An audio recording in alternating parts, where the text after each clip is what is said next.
Hola amigas y amigos de Empalco, gracias por acompañarnos una vez más. Hoy vamos a hablar sobre cine nacional, porque se viene el estreno de una película que se podría definir como única, algo que a lo que no estamos acostumbrados quizá a ver en nuestro país. Se trata de una historia distópica ambientada en un mundo postapocalíptico que además mezcla, bueno, performance, artes visuales, animación y su nombre es Animalia Paradoxa. Y para saber más sobre ella tenemos a su director Niles Atala. Bienvenido, Niles. Hola, muchas gracias. Niles, cuéntame, Animalia Paradoxa es, bueno, difícil de definir, pero me gustaría saber un poco sobre el germen de esta historia. ¿Cómo nace? Sí, es una película que nace un poco antes del estallido social, la verdad, en 2019, cuando escribí unas ideas para un cortometraje que tenía que ver con unos personajes que vivían en un Santiago devastado por un colapso sistémico. eh, y cuando sucede el estallido y finalmente cuando queda quemado y destruido el Centro Arte de Alameda, después la pandemia y todo lo que sucedió después, la película fue como encontrando su razón de ser y terminó anclándose mucho en eso. Entonces la película tiene como, para mí tiene una raíz como muy política en ese sentido, que habla y que está anclada en un sitio como el Centro de Arte de Alameda, que es un sitio justamente que es muy representativa de la violencia de Estado, de alguna manera, y la forma que quedó devastado ese edificio, un lugar que estaba dedicado al arte, a la cultura, a la música y cine fue destruido por los carabineros y que todavía hay impunidad respecto a eso, me parecía como importante y potente anclar una película ahí, en ese lugar. Mm. Y también transformar ese espacio de alguna forma, transformar un lugar en ruinas en una obra, en una película, transformarla a través de la imaginación. Entonces la película tiene mucho que ver con eso, como un ejercicio de transformación realmente, de poder transformar un mundo devastado en algo hermoso, ojalá. ¿Y la película la grabaron en el Centro de Arte Alameda? Porque de verdad esa destrucción está súper, en pantalla está bien lograda, uno ve ruinas Eso de alguna manera. es real, es Ya, real. Está filmado ahí en las ruinas del cine. Y también está filmado en parte al lado, que es un edificio abandonado. ya. Y también la parte de animación de la película en stop motion está filmado con títeres en mi taller, con un grupo de estudiantes en práctica. Perfecto. Entonces algo de, bueno, tiene documental, pero además ficción y mucha realidad también, ¿no? Y también, bueno, por su forma de ser, por su naturaleza, es una película de mucho simbolismo, que también tiene algo de surrealista, quizá. A mí, por ejemplo, me recuerda un poco a este primer Lynch, cuando, el de los cortometrajes, cuando las primeras películas, la que tiene, uno tiene que ir descifrando un poco la trama o la intención de los personajes. ¿Tú qué quisiste contar con la historia? Bueno, yo creo que la película tiene mucho que ver, el nombre que tiene, Animalia Paradoxa, de alguna forma significa, como ves, es un término antiguo del reino animal que existió en alguna época. Carl Linnaeus dio ese como término de taxonomía a animales inclasificables, a bestias mitológicas, animales imaginarios o del sueño. Y me parece que eso tiene mucho que ver con la película, tiene que ver con creo que el cine, para mí, en su aspecto más potente, la- lo que a mí me interesa más explorar en el cine tiene que ver con ese aspecto de la realidad, como una realidad que es inclasificable, una zona como subliminal interdimensional, como entre dimensiones, entre una vida real que claramente tiene realidad, es concreta, tiene un mundo reconocible de alguna u otra manera, pero también es irreal y funciona como un sueño. Hay cosas que son pero que no son, hay paradojas, hay misterios vivientes y que la película es palpablemente una zona que gatilla el imaginario de uno y no lo adormece.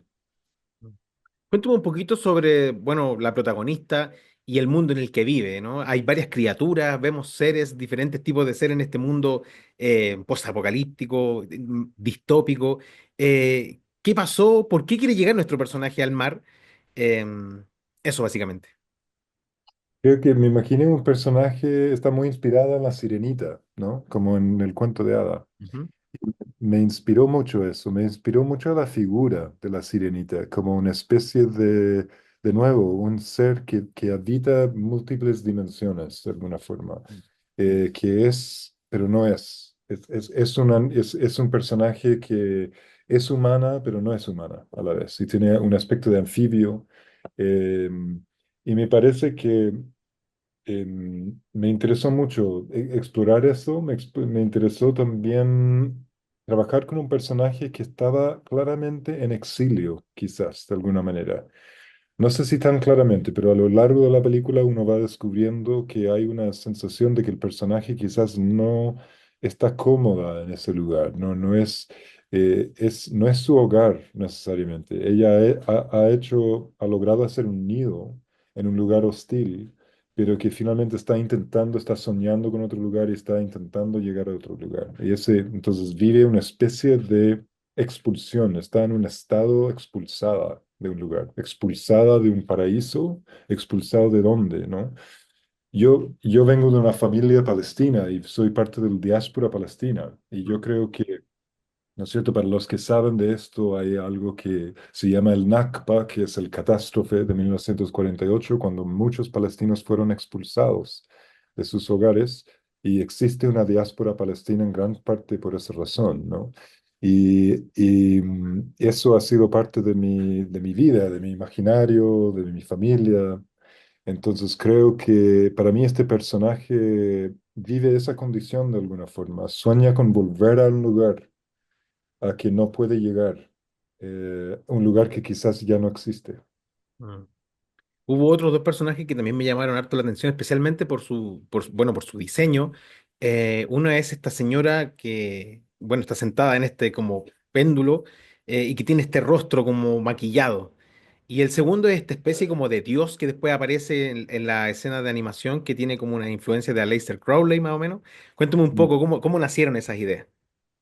Que bueno, me encanta que hiciste el link con Aleister Crowley, porque eso mucha gente no, hay gente que no lo logra, pero hay secretos. La película está llena de esos secretos, ¿no? Sí. Y pequeñas como cositas y tesoros para las personas que son observadores. Em, la mujer eh, no está en un péndulo, o sea, en realidad es una mujer que se cuelga del pelo y ella es alguien que hace eso en el circo. Es una persona, trabajé con gente del Ah, circo, hay contorsionistas en la película, está esa mujer que cuelga del pelo y eso es parte de su arte ya. que ella hace, ¿no? Ella realiza ese performance, entonces ella está en la película. Mm. Básicamente la película tiene que ver con seres mágicos de alguna forma o seres que no son seres humanos realmente, que deberíamos sentir, ojalá que remotan a lo humano, pero que en realidad estamos hablando de un estado de transespecie, un estado transespecie, una especie de mutación hacia otra cosa. La película se trata mucho de transformación y de metamorfosis en ese sentido. Yo lo decía también porque la película, bueno, tiene un intenso trabajo de arte integral, ¿no?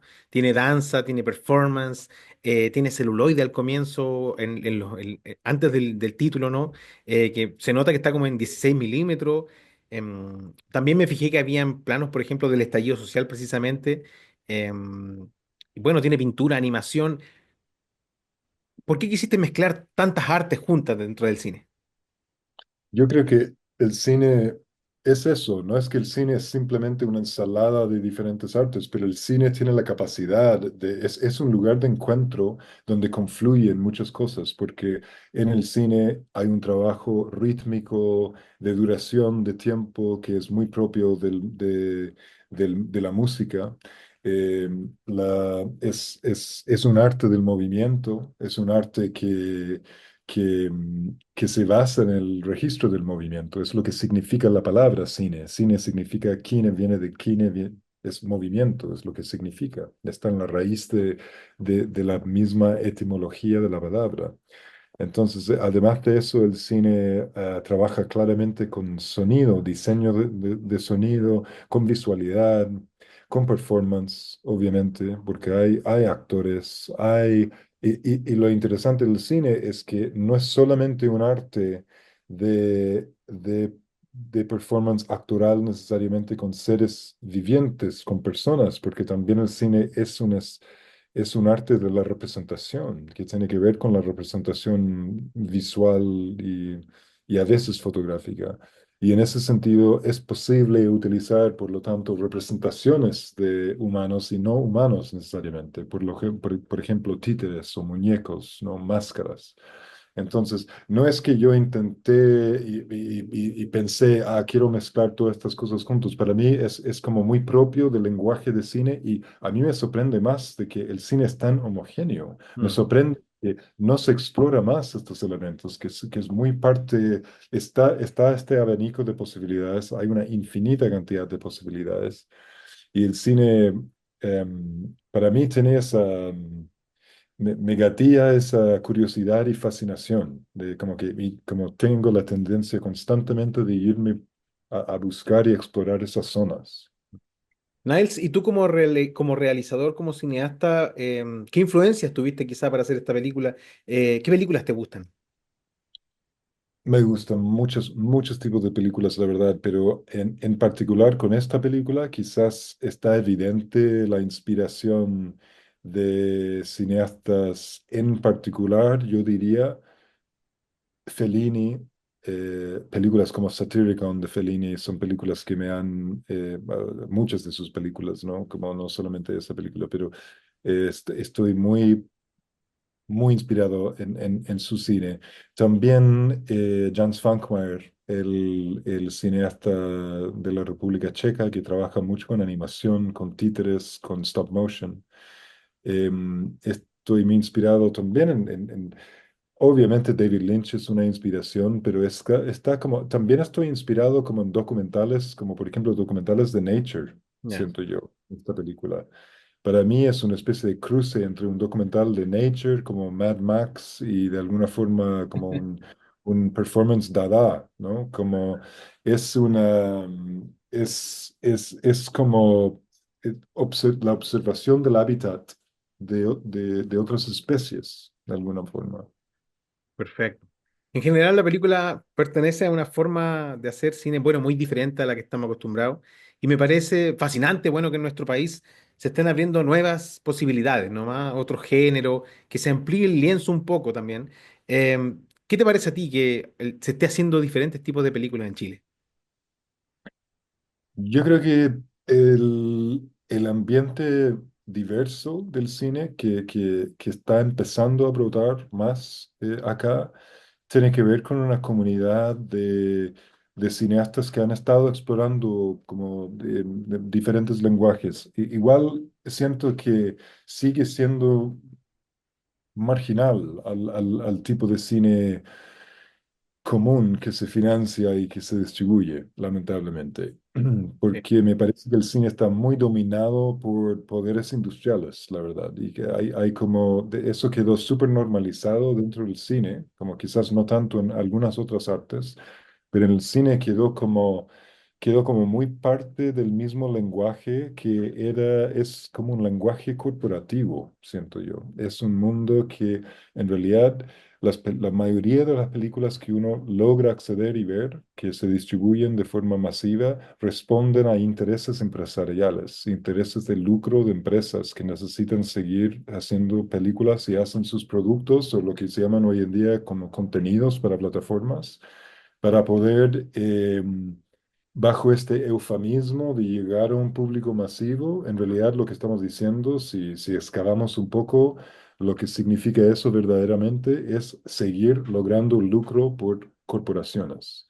Y eso es muy propio del cine, esa industria, ha marcado el siglo por más que un siglo.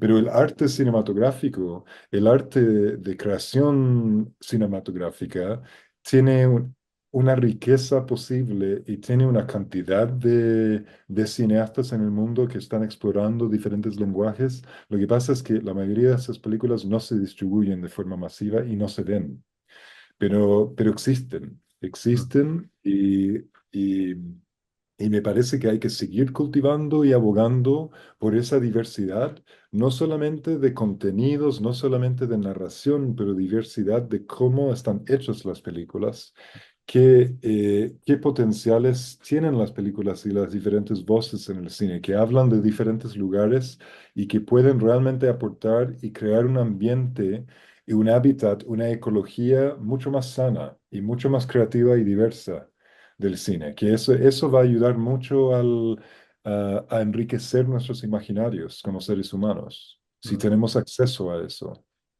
Y yo creo que también hay una tarea de nosotros como espectadores de darnos un poco la misión de investigar y ir descubriendo nuevas películas que, bueno, se están creando en nuestro país.